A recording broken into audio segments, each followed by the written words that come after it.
Hello, everyone. Kellan Olson here with Arizona Sports, Suns reporter from a 125-100 Suns loss to the Memphis Grizzlies.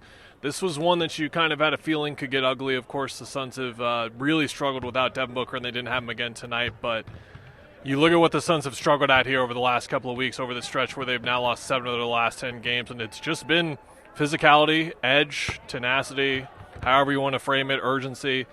They don't really have a lot of it right now consistently, and the Grizzlies are a team where you look at them both stylistically and statistically, they're that team. So they came in here and just whooped the Suns. This game got out of hand early. The Suns were down 15. It was a little over 6 minutes into the game where they were already down 15, and then they were down by as many as 28 in the first half, and it was just all in the offensive glass and in the paint. Memphis had 26 points in the paint in the first quarter. 26 is pretty solid for a half, and they had that in the first quarter. They came into this game leading the league in points in the paint. They've always been a great offensive rebounding team. They've always been a great second chance team. This is something that the Suns knew coming in, that they were going to be facing this type of physical battle, and they just didn't bring that chip at all. And it was just really surprising to see. And Monty postgame described it as the Suns having to get back to the chase and going back to chasing.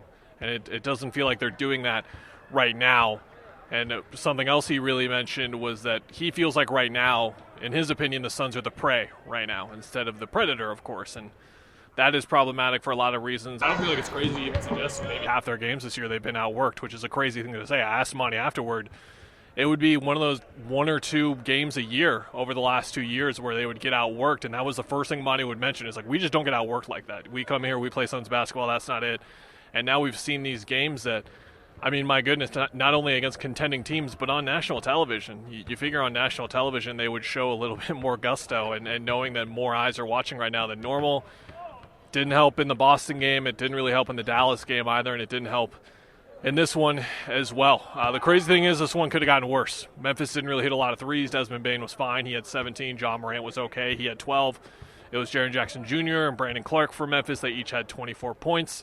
The Suns were out-rebounded by 20, and now one Suns player had more than 5 rebounds. Just a night of crazy stats. That might be the craziest one here. Well, it doesn't get any easier right now for the Suns, and I think that's the most interesting part over the next month here as, of course, fans urge General Manager James Jones to make some moves. They're going to go on the road now for 6 games. They come back for 2 more, and then they head back on the road for 4 more. By then, it'll be the 3rd week of January, and I think we'll know a lot about this team, both good and bad, what's real, what's not. We'll be here to tell you what's real and what's not. Have a Merry Christmas, Happy Holidays, enjoy your time with your family and with your friends. Goodbye.